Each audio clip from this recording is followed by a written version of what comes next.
इंदौर का एक नया नवेला शादी का जोड़ा। शादी के कुछ दिन बाद ही पति ने पत्नी को चाकू से गोदकर मौत के घाट उतार दिया। आखिर पति ने ऐसा किया क्यों? क्या ये इस शादी से खुश नहीं था या फिर ये कोई दहेज का चक्कर था? क्यों नहीं बचा पाई अंजलि खुद को? हेलो दोस्तों, स्वागत है आपका हमारी एक और न्यू रियल क्राइम स्टोरी में। और इस वीडियो में हम इन्हीं सभी सवालों के जवाब जानने वाले हैं। लेकिन हाँ, वीडियो शुरू करने से पहले अगर अभी तक आपने हमारे चैनल को सब्सक्राइब नहीं किया है तो चैनल को सब्सक्राइब कर लीजिएगा। चलिए आज की कहानी शुरू करते हैं। लेकिन सबसे पहले जरा इस वीडियो को देखिए। इस वीडियो में जो सजी हुई दुल्हन दिख रही है इसका नाम अंजलि है और जो इसके साथ दूल्हा बनकर नाच रहा है ये है विक्रम उर्फ विक्की।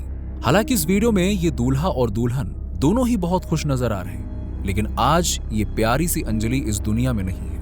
अब आपको जानकर हैरानी होगी कि इसको मारने वाला कोई और नहीं बल्कि इसका पति यानी कि ये विक्की ही है।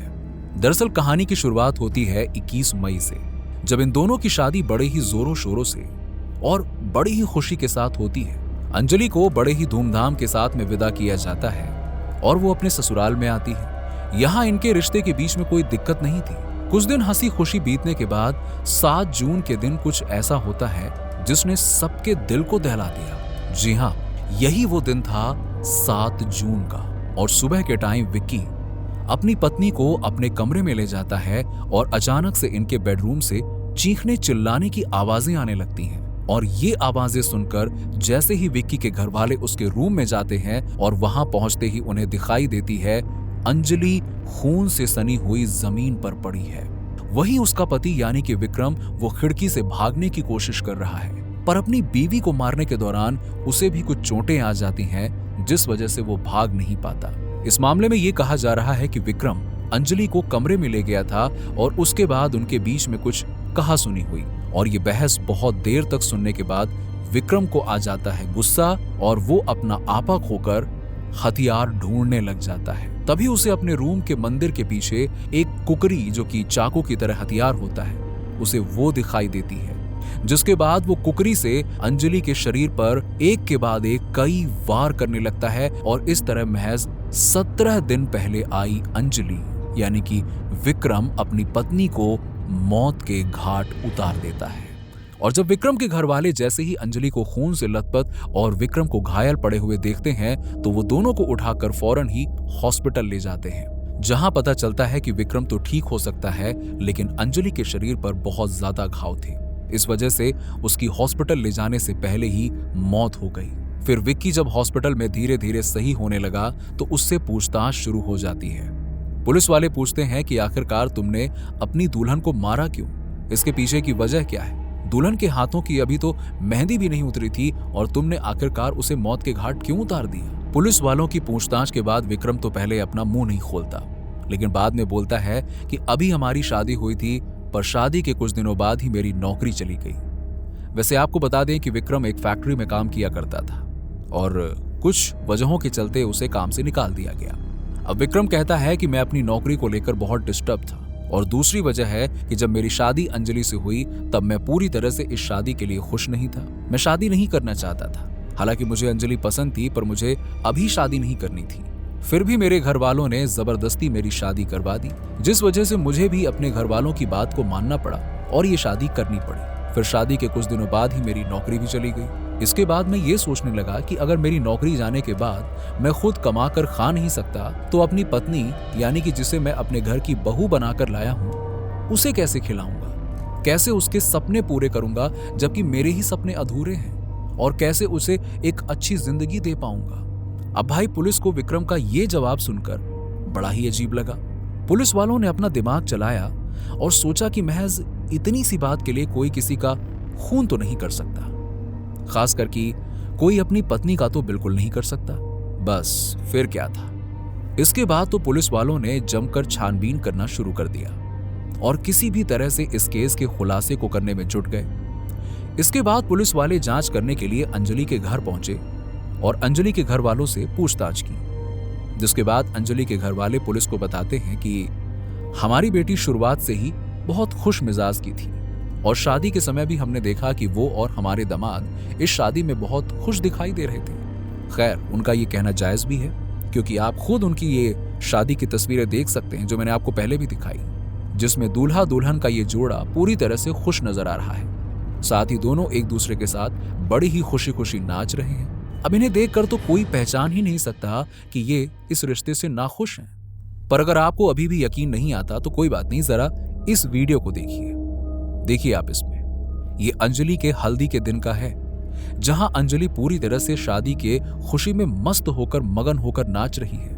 उसके चेहरे को देखकर साफ साफ अंदाजा लगाया जा सकता है कि वो इस शादी से कितनी खुश है। यकीनन ये वीडियो पुलिस ने भी देखी और जिसमें उन्हें भी अंजलि बहुत खुश नजर आई। और जैसे ही अंजलि के पेरेंट्स ने बताया कि अंजलि तो इस शादी से बहुत खुश थी, पर अंजलि की परेशानियां तो उसकी शादी के बाद शुरू होने लगी थी। दरअसल इन सभी बातों के साथ साथ अंजलि के पेरेंट्स ने पुलिस को यह भी बताया कि शादी के बाद जब भी वो अंजलि को फोन लगाते तो अंजलि उन्हें बताती थी कि मुझे यहाँ पर ये लोग खुश नहीं रखते हैं, साथ ही मुझे टॉर्चर भी करते हैं कि कभी अपने घर से ये सामान मंगवाओ, कभी वो सामान मंगवाओ। इन दहेज लोभियों का पेट तो भरने का नाम ही नहीं ले रहा था और हमारी बेटी को रोज वो दहेज के लिए परेशान करते थे। अब पुलिस के सामने इतनी बातें खुलने के बाद पुलिस का शक यकीन में बदल जाता है और साथ ही अंजलि के चाचा सामने आते हैं और बोलते हैं कि शादी से कुछ दिनों पहले विक्की के घर वाले हमारे पास आए थे और उन्होंने इस शादी से पहले 2 लाख रुपयों की मांग की थी और कहा कि ये मांग पूरी नहीं होती है तो हम शादी तोड़ देंगे। इसके बाद अंजलि के घर वाले घबरा गए और कहने लगे कि ऐसा मत कीजिए, ये हमारी बेटी की इज्जत और हमारे खानदान की इज्जत का सवाल है। आप अपने बेटे की शादी हमारी बेटी से कराइए, हम 1 दिन के अंदर आपको 2 लाख रुपयों का इंतजाम करके दे देंगे। फिर इसके बाद अंजलि के पिता और उसके घर वाले जैसे तैसे करके अपनी बेटी की शादी के लिए दहेज के रूप में 2 लाख रुपए का जुगाड़ करके विक्की के घर वालों को दे देते हैं। लेकिन इन पैसे की भूखों को तो अंजलि के घर वालों को पहले ही पहचान लेना चाहिए था। बेशक उनकी लड़की की शादी टूट जाती, थोड़ा सा यहां वहां बातें भी होती, लेकिन आज उनकी बेटी तो सही सलामत रहती ना। खैर, इन पैसों को लेने के बाद विक्की के घर वाले शादी के लिए एकदम तैयार हो जाते हैं और धूमधाम से शादी की तैयारियां शुरू कर देते हैं और किसी तरह से ये शादी भी खुशी खुशी हो जाती है। लेकिन यहां अंजलि के घर वालों को भला क्या ही पता था कि ये दहेज के लोभी उनकी बेटी को जीने नहीं देंगे। अब धीरे धीरे पुलिस के सामने भी मामला क्लियर होता जा रहा था और इस तरह वो केस को सुलझाने के लिए पूछताछ करती रहती है, जिसके बाद सामने आता है अंजलि का भाई यानी कि रुपेश। जब रुपेश से पूछताछ की जाती है तो रुपेश बताता है कि 6 जून यानी कि मर्डर से ठीक 1 रात पहले उसके पास उसकी बहन का फोन आता है और उसकी बहन उससे कहती है कि मुझे यहां रुकना ठीक नहीं लग रहा, जिसके बाद वो अपने घर आने की बात बोलती है। पर रात बहुत होने की वजह से उसका भाई उससे कहता है कि कोई बात नहीं, आज रात तुम वहां पे रुक जाओ, सुबह आकर मैं तुम्हें ले जाऊंगा। इन सभी बातों के बाद रुपेश अपना कॉल कट कर देता है, लेकिन उसकी बहन जिसे अपने ससुराल में कुछ भी अच्छा नहीं लग रहा था, उसके लिए यहाँ पे एक एक पल बहुत भारी पड़ रहा था। ये रात उसके लिए इतनी लंबी बीतती है कि क्या ही कहना। उसके बाद आता है एक खूनी दिन यानी कि 7 जून। इस दिन रुपेश सुबह सुबह अपनी बहन को लेने के लिए अपने घर से निकल जाता है और वो अंजलि के ससुराल यानी कि विक्की के घर पहुंचता है और वहां पहुंचकर वो थोड़ी देर बैठता है। अंजलि के सास ससुर से बातें कर ही रहा था कि थोड़ी ही देर बाद अंजलि और विक्रम के रूम से चीख पुकार की आवाजें आने लगती हैं।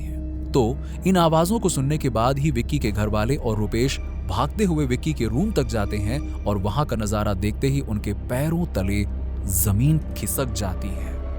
वो देखते हैं कि अंजलि खून से सनी हुई जमीन पे पड़ी है और पूरे फर्श पर खून बिखरा पड़ा है। साथ ही उसके जीजा जी यानी कि विक्की जो कि खूनी है, वो खिड़की से भागने की कोशिश कर रहा था, पर पैर में चोट लगने की वजह से वो ठीक से चल नहीं पा रहा था, तो खिड़की से भला क्या ही भागता।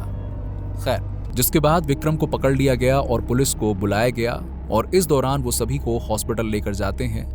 यहाँ काफी देर हो चुकी थी हॉस्पिटल ले जाते और अंजलि रास्ते में ही मर जाती है, यानी अब अंजलि इस दुनिया में नहीं रही। और इसके बाद जब अंजलि की पोस्टमार्टम रिपोर्ट सामने आई कि अंजलि के सर से पैर तक कुल 10 से ज्यादा वार उस पे किए गए थे, इसके बाद पुलिस की इन्वेस्टिगेशन द्वारा ये पता लगाया गया कि अंजलि को दहेज के लिए कैसे परेशान किया जाता था। दोस्तों, अभी तो फिलहाल यही बातें सामने आई हैं और पुलिस भी इन दहेज के भूखों, इन हत्यारों को सजा देने के लिए पूरी तरह से सबूत इकट्ठा कर रही है, छानबीन कर रही है। कि क्या वाकई में ये दहेज का ही मामला है या फिर इसके पीछे और भी कोई साजिश है, और इस हत्या में विक्रम ही गुनहगार है या फिर इनका पूरा का पूरा परिवार। दोस्तों, अब मेरी एक राय है कि अगर आपकी बेटी के ससुराल वाले अगर आपसे दहेज मांगते हैं तो प्लीज उन्हें दहेज ना दीजिए। चाहे शादी टूट जाए, टूट जाने दीजिए ना, क्या दिक्कत है। एक बार शादी टूटेगी, एक बार बातचीत होगी, उसके बाद बेटी तो सही सलामत रहेगी ना। बेटी की जान को खतरा तो नहीं रहेगा ना। अंजलि के मामले से हमें यह साफ पता चलता है कि जिन हत्यारों का मुंह शादी से पहले खुल सकता है, उनका शादी के बाद क्यों नहीं खुलेगा। और साथ ही अगर आपकी बेटी आपसे कहती है कि वो अपने पति के साथ खुश नहीं है, तो मानिए ना उसकी बात, उस पर तुरंत एक्शन लीजिए, क्योंकि अगर वो अपने पति के साथ सुरक्षित महसूस नहीं करती है तो उसे वहां रहने का क्या ही फायदा।